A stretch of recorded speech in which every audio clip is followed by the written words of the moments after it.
Big game tomorrow. Got to perform like you did in Amsterdam. If you win though, 1 foot in the next round. I wouldn't like to say that until that foot is officially in the next round. And I felt at the start of this group it would be tight because I think there's a belief that probably the teams could take points of each other. It's proved pretty bit correct. But we've had 2 good results, so another good one would be great for us. Of course, with 2 games left, but we must understand that even though we're at home now, the quality of Ajax and the danger of them is as much, certainly the same, if not more, than the game that we played away, because they're such a good technical team. The team keep exceeding the targets that we've set them, not that you've set them, we've set them. To get to the knockout stage of the Champions League would be something special, especially after losing the opening home game. Yeah, I mean, particularly, as you say, after losing the opening game, which was disappointing, obviously, but we've shown a great reaction from that.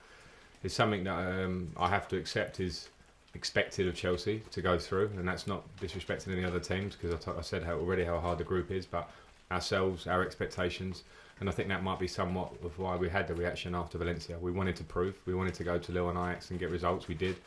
But the only answer for me is that we have to have exactly the same attitude, preparation and input as we put into those last 2 performances, because at this level, if you don't, you're not going to get the results. So it's very much a case of not getting away from ourselves in this group and getting the wins to hopefully get us through. And finally, VAR used tomorrow night, the referee will go and look at the monitor, which you'll be very happy about. Yeah, it's incredible, isn't it, to actually use it when it's there to be used. It'll be a great thing. We're in a difficult place, we know that, and it happened with us with a penalty at Valencia, against Valencia, where we got referee went and looked and double checked. I think that's what it's there for. It worked well at that point. We'll see. Okay, Dutch in the middle. Yeah, Dutch television, how are you? Hi. What about 2 weeks ago? How do you look back on that game? I mean, it was quite, the level was quite even. And what do you expect now tomorrow? Well, I would expect something similar, because I think the game was pretty true. It was a very good Ajax team who had a great record going into that game, won all their games. I understood that going into it, and the players understood that, and we knew we had to be at our top level to get the result. I think we were. I also think we can improve, but in the game itself, we did so many of the things that we needed to do to stop Ajax being so good on the ball, which they are, to stop them playing through the lines, which they can. And we gave them some problems ourselves. So I thought it was a fantastic game to be involved in, to look back on. And we will have to perform at our highest level, because I expect more of that from them tomorrow. So it can be decided by details tomorrow. Yeah, for sure. I think, in my experience of Champions League, more than any other competition in world football, details can make the difference because of the levels, because of the need for absolute concentration throughout the game. A small, tiny detail can definitely affect a game when it's this close. John Southall. N'Golo Kante, can we expect him back tomorrow? He's in the squad, so he's fit. In terms of, it looks nicely like the injuries and the few niggles that we were getting have cleared up, and we've been able to get some work into him. It's always a little bit stop-start before that, so he's in the squad and available. And Antonio Rudiger, was he seeing a specialist? Is that right? Today. Today. Yeah, so no news. So no news. Yeah. Carrie. Looking back at that match, and someone that we're going to hear from very shortly, Mason Mount, probably was knowing you would give him a chance, but for him to start in every Premier League match, a player that of course went out and played in the Netherlands to progress his career, how proud are you of him, and how far can he develop his career? I'm really proud of him. Obviously, his loan spell in Holland, and then his loan spell with me in the Championship, I saw firsthand the quality and also his character. Maybe he's exceeded my expectations this season, because I wanted him here for sure.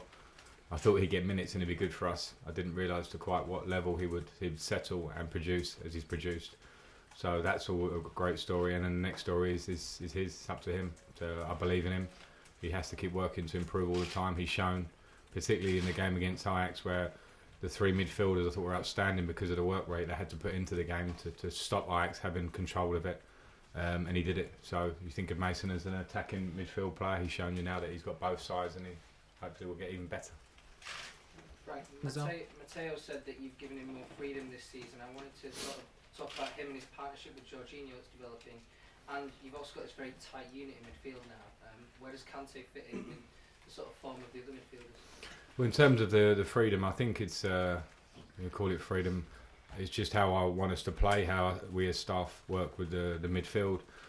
So there's an element of at times, and particularly in some games, we've had to break teams down this season, and we need to be able to move. We can't be too rigid in our position, too predictable. So I think that the freedom to interchange, when I'm fortunate enough to have players, and the 3 players that played at Watford, for instance, I just mentioned Mason's defensive qualities, they all can do all roles as such. So I'm very happy with them to be quite fluent in how they play.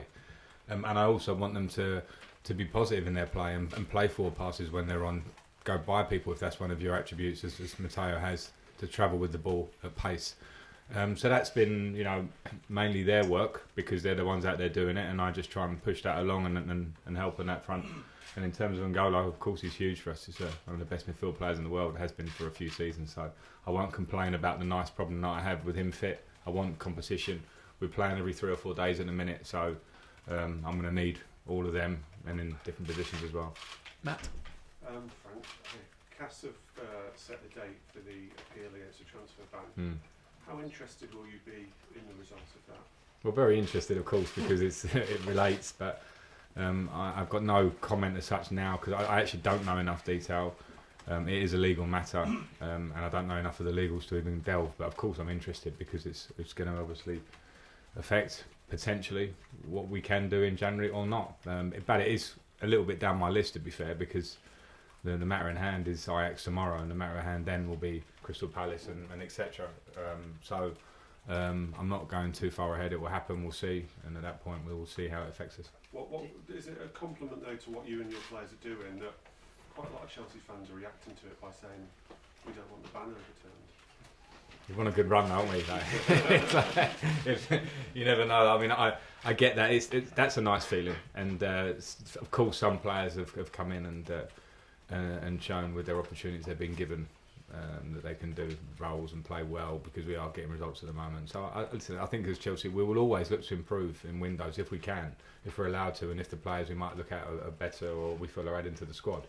But at the minute I'm very happy with what I've got, so that's I suppose why hopefully fans are as well. Okay, Carve and then Liam. Frank, there's been so much controversy again about VAR this weekend in the Premier League. It seems to be working better in the Champions League than in the Premier League. Why do you think that is? I don't have the answer to that. I think the use of the screen on the side of the pitch can be a help, because we've seen this weekend in the Premier League decisions that, well, firstly they've taken a long time to get to, which seems to bring in the fact that there's an element of doubt. So for the clarity of the referee on pitch, who has to see things live and make quick decisions, I think the idea that he can go and look a game has to be a good one. I get there are some arguments around that in terms of fans' reaction and pressure on referees, but if it was as the reading was in the beginning, that it's going to be used, I can't remember the exact word in there, sparingly I think was the word, and it hasn't been used sparingly, it's been used not at all. So I do think probably that's one thing that we could look at in terms of the Champions League. I don't know the difference, I haven't studied it closely enough. It just feels at the minute in the Premier League obviously there are things that aren't right with it. I think that's pretty much a universally agreed at this point, and I don't think it's for the want of trying or anyone having the wrong aims. We all want a better game and better decisions and the right decision, but at the minute we're not quite getting that. Okay, we're going to do 2 more, and then we've got to finish. Liam, and then Andy, last one. Frank, Jorginho and Kovacic have both had a big impact on Chelsea's recent run. In terms of the way you want this team to play, how important is it to have midfielders that you can trust to get the ball in bad areas and make good decisions? Yeah, I think it's hugely important in how I and we as staff want the team to play.